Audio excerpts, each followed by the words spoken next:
today's Tuesday's going off to a good start. I had mentioned in one of my other videos that I wanted to do a crime story, specifically on Gabby Petito. But before I start, I have to talk about Gene Hackman. Oh my gosh, I was absolutely devastated. He was one of my favorite actors. I grew up to him. But, under the circumstances, everybody's like, wow, they're like trying to figure out what the heck went wrong. There's definitely a few theories out there. But first of all, I think the media needs to get their story straight because someone said they found the dog on the floor in the bathroom about 10 feet from Betsy's body. Then they said they found it in a closet. The door was closed. Then they said they found it in his grate with the door closed. So we need to get that story straight. But, before I start, I have the utmost respect for all actors, especially Gene Hackman. So this is my opinion and my opinion only. But until we get the toxicology report back, which is going to be like 8 to 10 weeks, probably longer, but hopefully they put a rush on it and we can find out sooner. Because, truthfully, a man of 95 years old really should have died in his bed with his family around. And this, I know he was a very, very private person, and where he lived in New Mexico was very secluded. It was a beautiful, gorgeous house, and in the way they found him, it's just, it's sad. So, like I said, this is my opinion and my opinion only. Theory number one. First of all, they didn't find any carbon monoxide or any kind of gas poisoning at all in the autopsies, and there was no external injuries to the bodies. So what I think happened, a lot of people think happened, they said that Gene was found in the mudroom, which leads outside the house, which tells me he either was coming or going, because they found his cane and they found sunglasses by his side. So it's possible that Gene Hackman collapsed. Betsy found him. She panicked, and maybe she was gonna take him to the hospital. I don't know.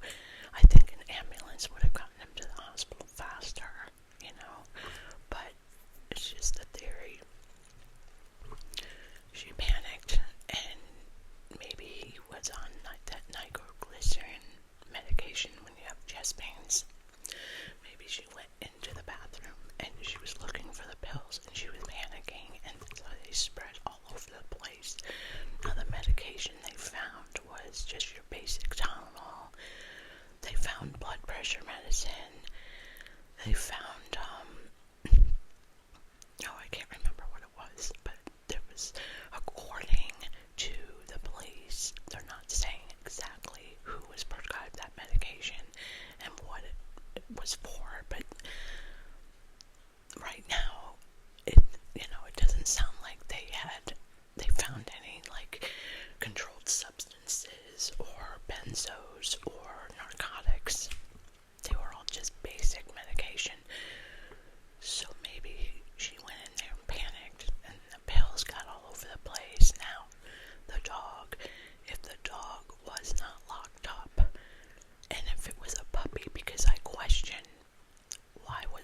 maybe found Betsy on the floor with all the pills.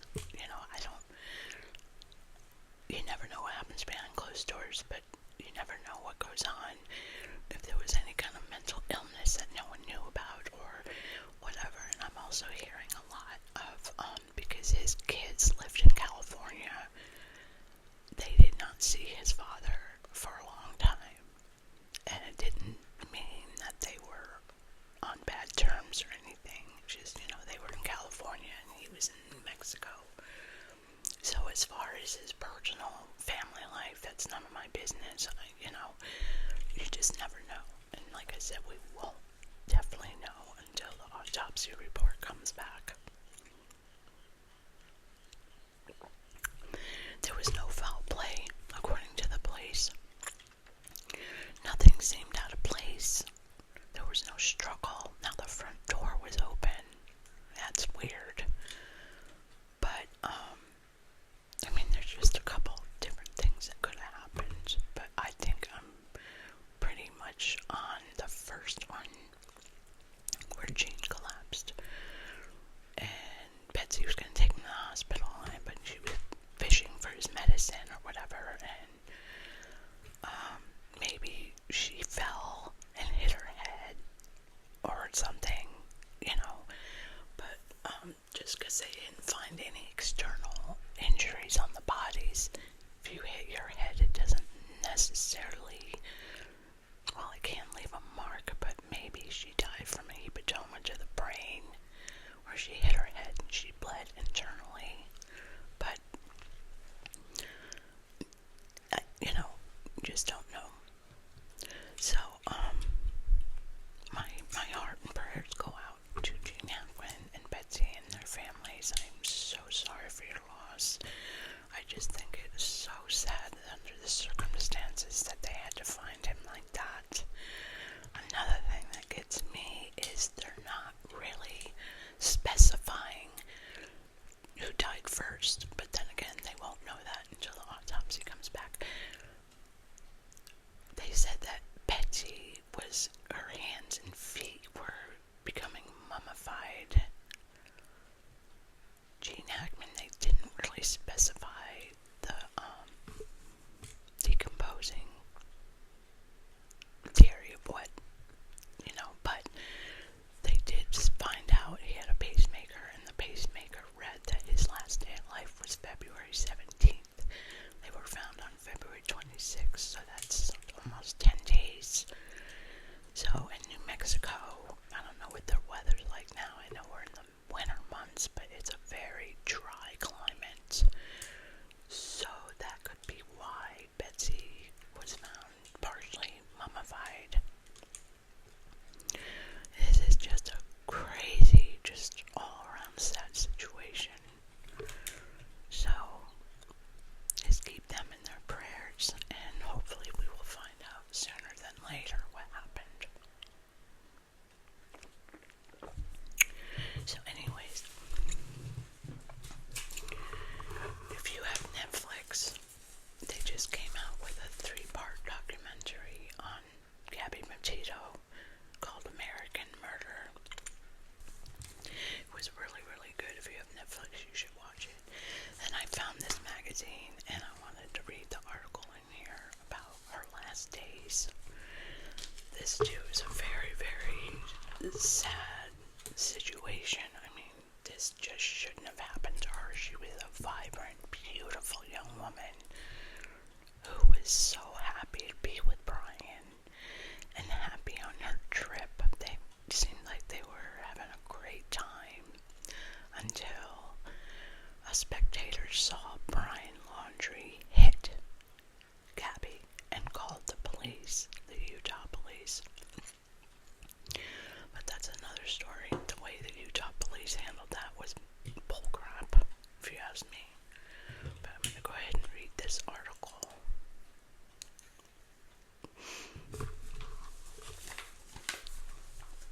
Inside her final hours. She was ready for a new adventure. In July of 2020, amateur travel blogger, should say blogger, but whatever, Gabby Petito announced Instagram that her boyfriend Brian Laundrie had proposed. I said yes. She captioned a photo from the first date in 2019. Gushing every day is such a dream with you. But ultimately it turned into a nightmare. In the summer of 2021, Gabby and Brian posted photos and videos on social media as they explored the American West while camping and living out in their white van. Then Gabby, 22 years old, disappeared, and Brian, 23 years old, returned to his parents' Florida home. In the wake of reports that their relationship had turned abusive, authorities confirmed the chilling truth. Brian strangled Gabby, then later took his own life. Looking back, there were red flags that the couple's romance had turned toxic. Gabby's mother, Nicole, shared on January 28th episode of Connect with Jonathan Mark podcast. Nicole said her daughter's final days and hours were filled with anger and aggression. She would call me up crying, and she wasn't herself. Before the summer road trip turned deadly, Gabby hinted a strain. Brian, you know how much I love you. So, and I'm writing this with love. Just please stop crying and stop calling me names because we are a team and I'm here with you. She wrote in an updated letter that's part of a 366-page trove of information released by the FBI last year.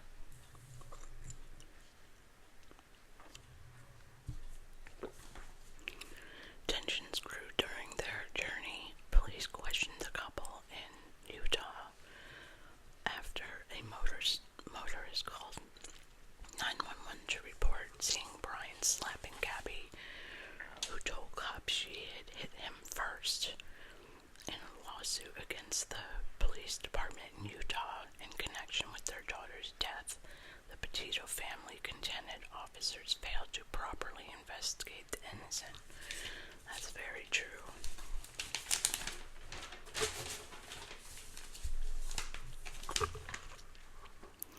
Adding Gabby's murder might have been prevented if the officers had acted promptly. A Utah judge later dismissed the case. FBI files review witnesses reporting hearing and seeing Gabby crying at a gas station in Utah on August 27, 2021, the last day she was seen alive. A witness told CNN that Gabby was tearful and Brian was angry during a commotion at a Jackson, Wyoming restaurant. The same day, Nicole received a text from her daughter's phone that didn't sound like Gabby had written it. A search warrant was revealed.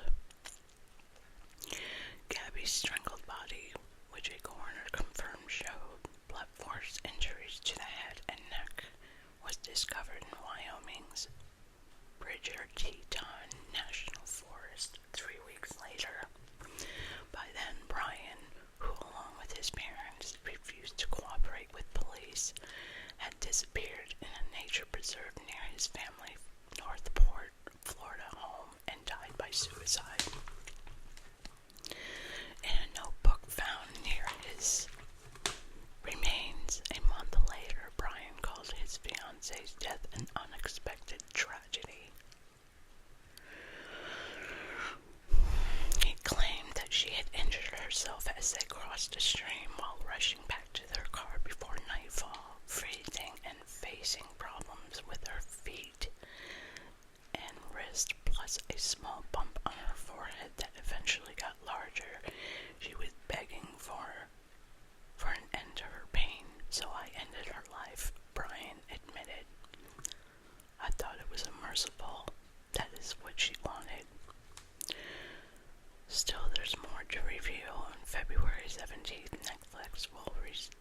released their American Murder, Gabby Petito, a 3-part docuseries that explores more details surrounding the travel blogger's death. Gabby and Brian seemed like a very loving couple, the show explains, but the happiest people on social media usually have the darkest skeletons in their closet. I apologize, my big mouth neighbor over there. Oh my gosh, I'm like so over this sometimes. Okay, so that was a lie. She did not fall and bump her head. She wasn't asking Brian to end her life. Come on. That guy was a freaking psychopath. And he knew he was gonna go to prison, probably even get the death penalty. If Utah has the death penalty, I don't know.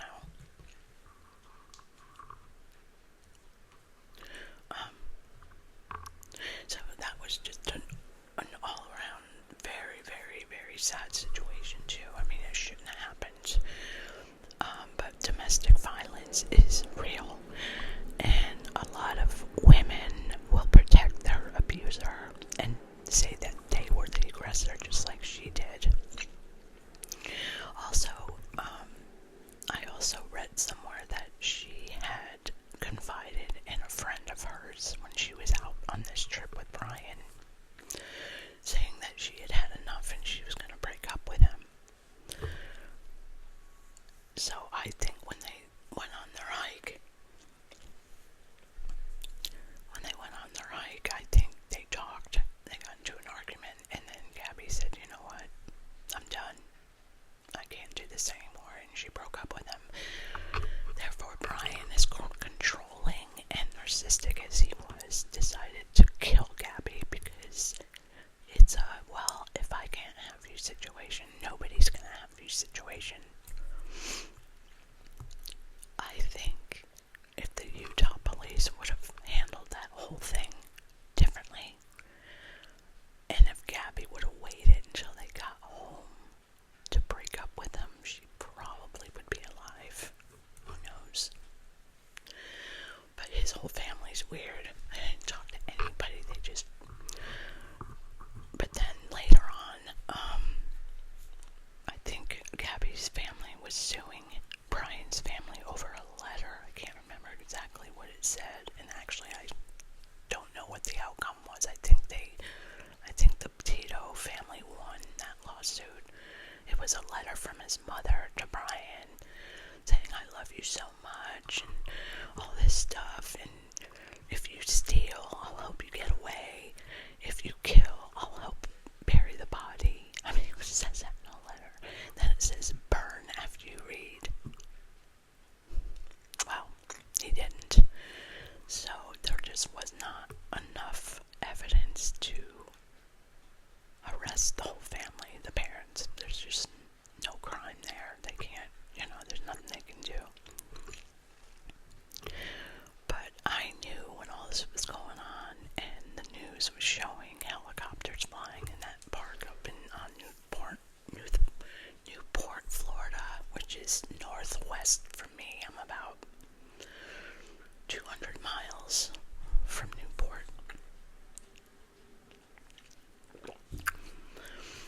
It took him a month to find him, and I knew all along he was dead. I kept telling everybody, he's dead. I know he's dead. He's dead. And he was dead. And they found his skeletal remains. Because you figure all the wildlife out there, alligators, bobcats, whatever else, fed on the son of a bitch. Sorry. No disrespect. Just makes me sick. This beautiful young woman gone forever. And I cannot imagine what her family went through, still going through. You're never going to get over this. I have a daughter who is a little bit, few years older than Gabby was, but still, it doesn't matter how old they are. It's gut-wrenching, to lose a child like that. If you lose a child to, like, car accident or natural causes or something, that's different, but murder, oh my gosh.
also like and comment.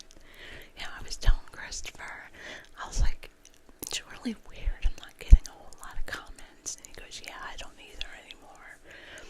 And, you know, I'm not worried about it. It's just weird. I mean, I'm up to 820 subscribers, and I have to thank you all for that. It makes me feel so good, you know, because I did do this a couple of years ago, and then I stopped. I actually stopped twice.